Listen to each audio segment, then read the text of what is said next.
सरकार के फैसले को लेकर मुख्य सचिव आमिर सुबहानी और ग्रामीण विकास विभाग के सचिव बाला मुरुगन डी ने संयुक्त रूप से प्रेस कॉन्फ्रेंस की।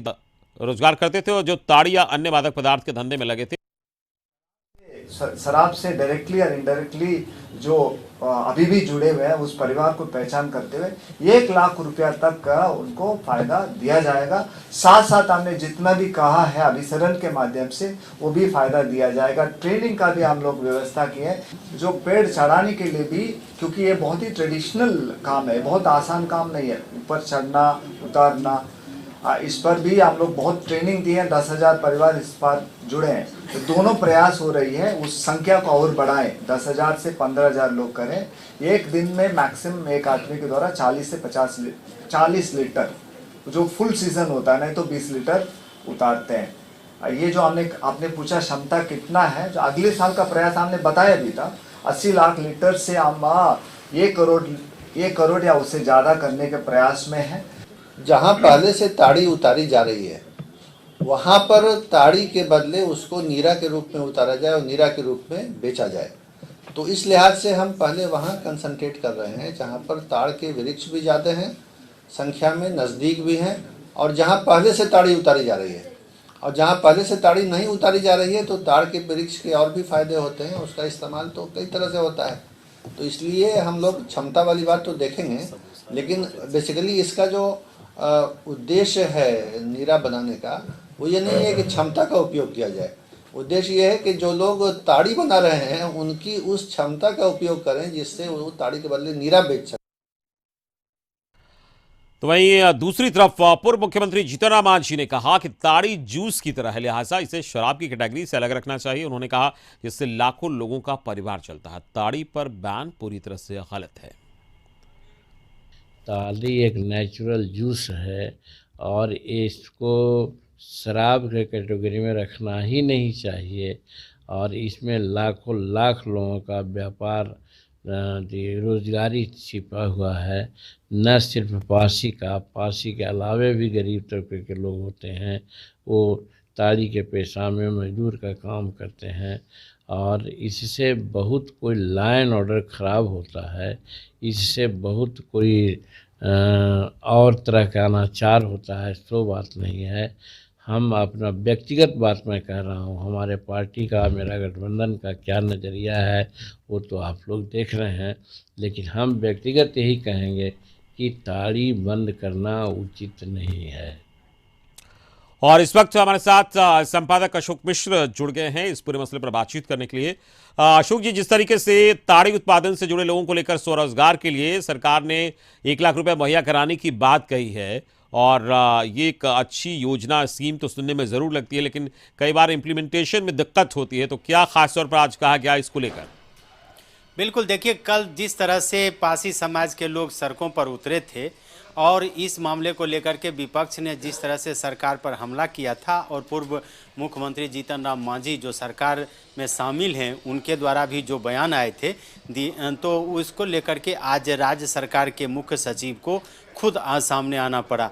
और उन्होंने जो बात कही है उसके पीछे लबोलुआब यही है कि राज्य सरकार ने जो ताड़ी पर, या यूँ कह लीजिए कि बिहार में शराबबंदी कानून लागू किया है, उसके बाद इस धंधे से जुड़े हुए लोगों के कल्याण के लिए राज्य सरकार ने कई योजना चलाई हैं। और उस योजना का फलाफल यह है कि अब 1.5 करोड़ लीटर कह सकते हैं कि नीरा का उत्पादन करने का लक्ष्य राज्य सरकार ने रखा है। इसके आज के जो प्रेस कॉन्फ्रेंस का मुख्य लबोलुआब यह है कि जीविका समूह की जो दीदियां हैं उसके द्वारा भी ये कह सकते हैं कि शराब बंदी कानून को पूरी तरह से लागू करने, और जो शराब के धंधे में लिप्त थे या नशे के धंधे में लिप्त थे उनके लिए रोजगार उपलब्ध कराए जा रहे हैं। ग्रामीण विकास के विभाग के सचिव हैं बाला मुरुगन, उन्होंने जो बात कही है उसके मुताबिक कह सकते हैं कि राज्य सरकार ने जो कल अपनी कैबिनेट में फैसला लिया है उसमें 800 करोड़ रुपये शराबबंदी कानून के तहत उन लोगों के लिए रखा गया है जिन लोगों ने यह पेशा छोड़ दिया है, जिसमें से 600 करोड़ रुपये करीब उन लोगों के लिए है जो ताड़ी बेचा करते थे। तो वैसी परिस्थिति में यह कह सकते हैं कि राज्य सरकार ने यह समझाने की कोशिश की है कि जिन लोगों ने नशे का धंधा छोड़ दिया है, ताड़ी बेचना छोड़ दिया है, महुआ बनाना छोड़ दिया है, नकली शराब बनाना छोड़ दिया है, या यूँ कह सकते हैं हैं कि देसी शराब बनाना जिन्होंने छोड़ दिया है उन सब के लिए राज्य सरकार पूरी तरह से सचेत है। लेकिन इन सब के बावजूद भी जो आंकड़े आ रहे हैं उस आंकड़ों के मुताबिक यह कह सकते हैं कि राज्य सरकार के जो उद्देश्य है उस उद्देश्य की पूर्ति नहीं हो रही है और यही वजह है कि कल पासी समाज के लोग सड़कों पर उतरे थे। अशोक जी, लेकिन बड़ा सवाल ये है कि सरकार लगातार दावे कर रही है और योजनाएं ला रही है उनके उत्थान के लिए, लेकिन अगर जिस तरीके से नीरा उत्पादन की बात की गई, अब नीरा के स्टॉल पर दूसरे सामान बेचे जा रहे हैं, कहीं ना कहीं जो लोगों का झुकाव है वो कम जा रहा है। तो क्या सरकार इस बार कोई ऐसी व्यवस्था कर रही है कि लोग उससे जुड़े रहें और उससे जुड़ा व्यवसाय करें? नहीं, राज्य सरकार खुद यह मान रही है कि इस योजना के तहत करीब 40,000 लोगों को आप कह सकते हैं कि उनको ट्रेनिंग दी गई है और अभी 10,000 लोग ही नीरा उत्पादन के क्षेत्र में लगे हुए हैं। तो एक तरह से कहिए कि जो लाभ मिलना चाहिए वो नहीं मिल पाया है, लेकिन इतना आप जरूर कह सकते हैं कि राज्य सरकार ने दावा किया है कि वो पूरी तरह से सचेत है और आने वाले दिनों में नीरा के उत्पादन में वृद्धि होगी। दूसरी तरफ जो भी लोग पिछले दिनों ताड़ी के व्यवसाय में या नशे के व्यवसाय में शामिल थे उनके रोजगार के लिए राज्य सरकार प्रबंध कर रही है। लेकिन इतना जरूर कह सकते हैं कि 12 करोड़ की आबादी वाले बिहार में राज्य सरकार ने जो योजना बनाई है उसमें जो अभी उपलब्धि है वो उपलब्धि बहुत बेहतर नहीं कही जा सकती है, क्योंकि 2017 और 18 में ही इन योजनाओं की शुरुआत हुई है। 2 साल बीच में कोरोना का पीरियड रहा है जिसमें सारी योजनाएं शिथिल हो गई हैं। अब देखना यह है कि 2022 से इन योजनाओं का स्वरूप क्या होता है। फिलहाल यह कह सकते हैं कि सत्ता पक्ष के जो लोग हैं उन्होंने भी सरकार से आग्रह किया है कि ताड़ी को प्रतिबंध से मुक्त किया जाए। दूसरी तरफ विपक्ष का भी निशाना राज्य सरकार पर है। अब देखना होगा कि राज्य सरकार का अगला कदम चलिए, इस क्या पूरी होता है। बातचीत के लिए बहुत बहुत शुक्रिया आपका। अशोक मिश्र हमारे संपादक इस वक्त जुड़े थे, बता रहे थे किस तरीके से सरकार ने इस बार और भी ज्यादा तत्परता से इसमें लगने की बात कही है और योजना को और भी अच्छे तरीके से लागू करने के निर्देश जो अधिकारी हैं उनको दिया है, ताकि इस व्यवसाय से जुड़े लोग जो हैं, जो व्यवसाय छोड़ चुके हैं ताड़ी का, उन्हें अब स्वरोजगार मिले। ताड़ी उत्पादन से जुड़े लोगों को स्वरोजगार देने के लिए सीएम ने 1 लाख रुपए देने के लिए योजना बनाई है। वहीं नीतीश सरकार की महत्वाकांक्षी योजना ताड़ी से नीरा का उत्पादन अपनी बदहाली पर आंसू बहा रहा है। पटना में कई जगह नीरा के स्टॉल लगाए गए थे, लेकिन अब नीरा स्टॉल पर कोल्ड ड्रिंक्स, बिस्किट, चाय बिक रहे हैं। साथ ही नीरा की डिमांड भी कम हुई है।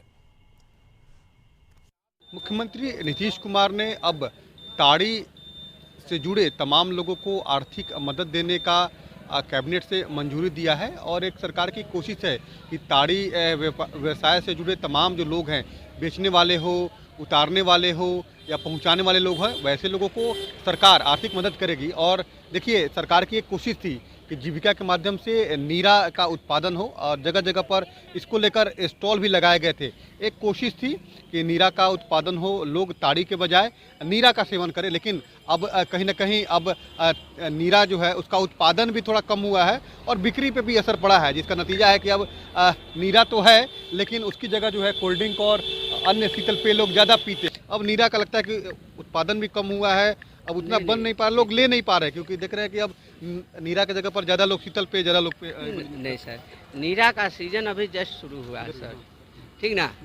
नीरा का सीजन साल में 6 ही महीना रहता है।